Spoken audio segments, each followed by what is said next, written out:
Leo nimekuandalia vitu 7 muhimu ambavyo kabla binti hajasema ndio au hapana, au kabla binti hajasema ndio au hapana, lazima avizingatie kwanza kwenye kukubali kusema ndio au hapana, kwenye mahusiano, kuolewa, kuchumbiwa, vyovyote vile. Ila hizi ni vitu 7 muhimu ambavyo kabla hajasema ndio lazima avizingatie. Cha kwanza kabisa ni maono.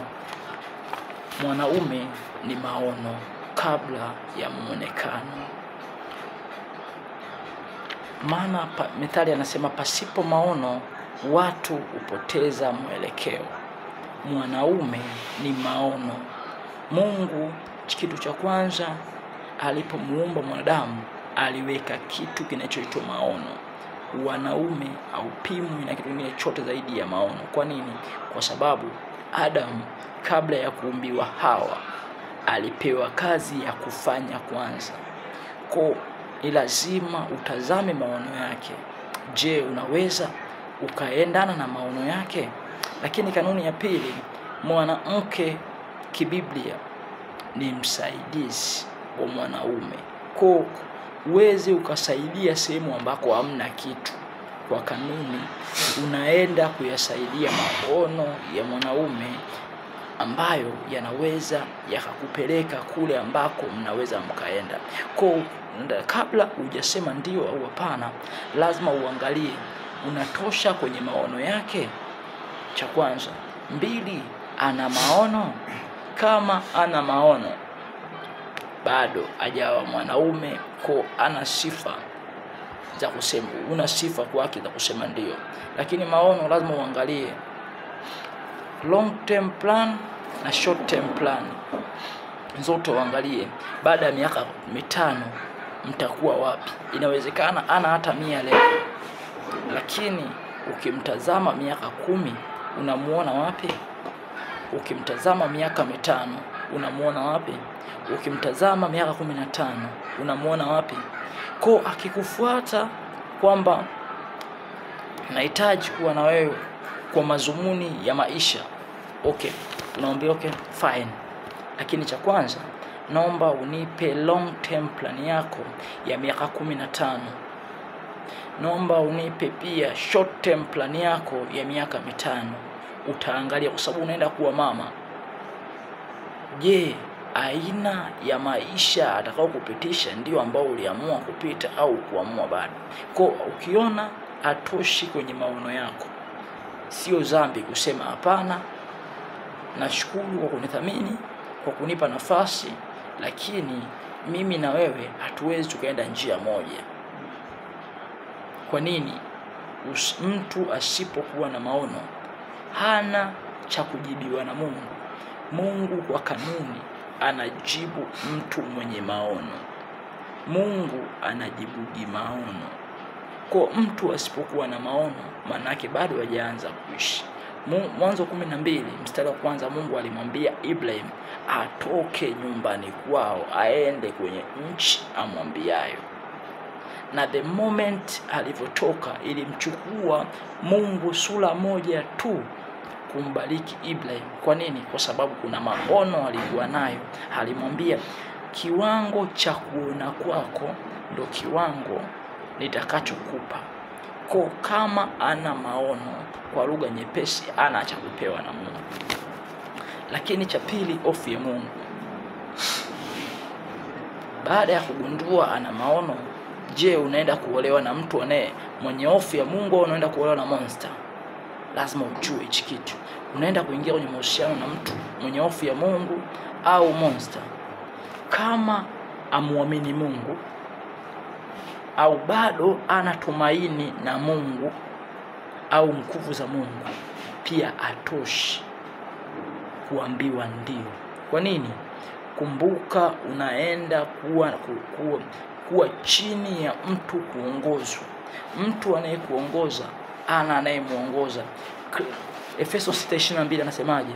enyi wake watiini waume zenu kama kanisa linavyomtii Kristo. Enyi waume wapendeni wake zenu kama Kristo anavyolipenda kanisa.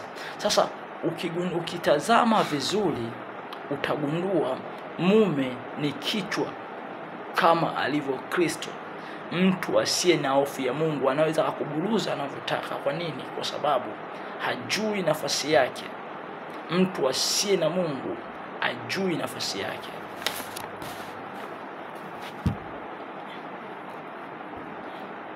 Tatu, imani yake.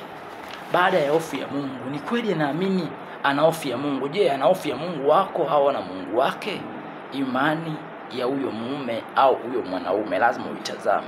Je, mko imani moja? Amos 3:3 anasema hivi, je, watu wawili wasiopatana waweza kwenda njia moja? Ni ngumu sana.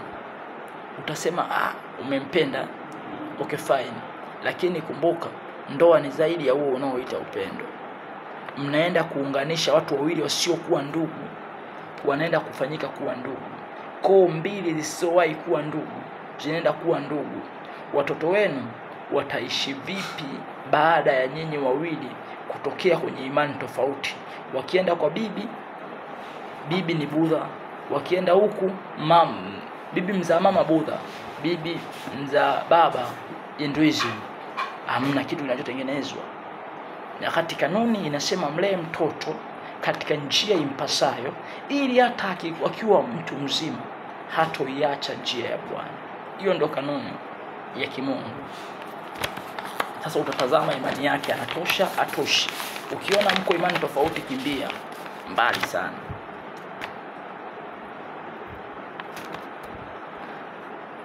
Pointi ya 4, anawatazamaje wanawake wengine hasa ndugu yake?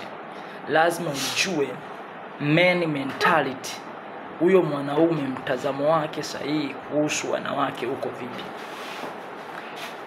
Mtu anayeamini wanawake kama watu wa kutumikishwa au amelelewa kwenye mazingira ambayo wanawake ni wa kutumikishwa muda wote, ni ngumu sana kuenda wewe ukabadilisha mentality yake. Kwa lazima uangalie huyu mtu mentality yake vipi kuhusu wanawake, anawatreat vipi wanawake wengine mtaani kwao, ndugu zake, au ni mtu ambaye anadharau wanawake muda wote. Mtu asiyeheshimu ndugu zake wa kike hawezi kukuheshimu wewe. Heshima na hekima, jambo la 6. La 5, heshima na hekima zidi ya wakubwa. Ni kweli anayekuoa ni wewe, lakini uhalisia hekima na heshima ndiyo matokeo ya mafanikio ya mtu. Suleimani akuomba pesa kwanza, aliomba hekima, kwa sababu hekima ina tabia ya kuvuta watu wa maana. Divine connector wao wanavutwa na hekima. Sasa mtu asipokuwa na hekima au heshima, kwa sababu hivi nenda mkondo mmoja, asipokuwa na heshima na hekima, maana kwa lugha nyepesi, hamna watu wa maana anaweza kuambatana nao. Hamna watu divine helpers, destiny helper ndoa yenu hamtapata. Kwa ndaishi kama kisiwa.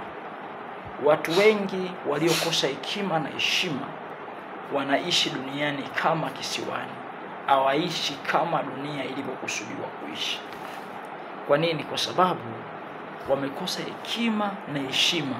Ni hekima na heshima peke yake vilimsababisha Malkia wa Sheba kutoka Ethiopia kwenda kumtazama Suleiman na kuona sababu. Ni hekima na heshima peke yake vilimsababisha wafalme kutoka Arabuni kwenda kumtazama Suleiman. Kwa mtu, kwa lugha nyepesi, mtu asiye na hekima na heshima ana nuru na kanuni. Kama ana nuru, manake yuko gizani. Kwa mtu akikosa hicho kama mwanaume, mkimbia haraka sana, kwa sababu utapotea dada yangu. 6, ameanza kuishi au bado anakaa kwao? Mtu ambaye anatakiwa akwambie lote kuhusu mahusiano ni mtu aliyeamua kuishi. Mtu ambaye anayeogopa maisha, hata kama ni gentleman kiasi gani, ila kama anakaa kwao bado hajaamua kuishi mbali.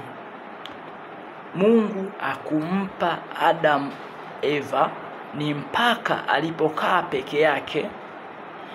Ndio maana anasema si vema mtu huyu awe peke yake. Kumbe kuna stage ya wanaume ya ujana inaitwa kukaa peke yako. Hii stage ukiipita ina vitu vingi, ina kitu inaitwa loneliness, upweke, ndio utampelekea ajue sababu ya kuheshimu ndoa wakati mwingine. Sasa kama hajawahi kukaa peke yake, ukiolewa naye, maana yake nini? Bado akili yake ni ya mtoto anayenyonya, bado hajamachua. Kama hajamachua, lazima utakaa na bomu ndani. Pointi ya mwisho ambao I wish wadada wote wanaaminigi, ndio pointi ya kwanza, uaminifu dhidi yako. Uaminifu ni output ya vitu 6 vilivyozungumzwa mbele.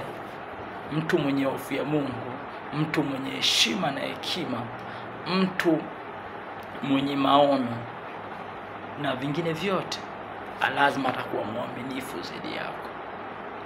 Ukiona uliyenaye hajawahi kuwa mwaminifu kwako, kwa lugha nyepesi, kama sababu sio wewe, basi hajawahi kutosha kwenye maisha yako.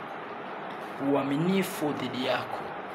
Je, anaweza jivunia wewe au hawezi kukutambulisha? Au ndo yule akifika anasema jamani huyo mlimuona ni shemeji, lakini msimuone hivyo. Huyu ni mchaguo kwa sababu anajua sana kupika huyu, au anajua sana kutunza hela. Yani hana ile ya kujivunia wewe. Kwa nini? Kwa sababu akuamini na wala ajiamini. Lakini uhalisia, mtu ambaye ni mwaminifu zidi yako anaweza akafika popote akasema jamani, mnayemuona huyu ndiye, popote pale, bila sababu. Ana haja ya kuanza kueleza tena sifa zako, internal characteristics zako za kujidefend, kwamba hata kama uko sura ya baba, lakini kama kweli ulizingatia hivi vigezo, utagundua hatoweza kuanza kujitetea kwamba msimuone hivi, anafanya sana biashara huyu, ana akili ya pesa huyu. Hawezi kufanya hicho. Ukiona anakutambulisha alafu anamalizia sifa fulani, jua bado hajawa mwaminifu zidi yako. Anatumia sifa hizo kukuadaa. Lakini hizi sifa zote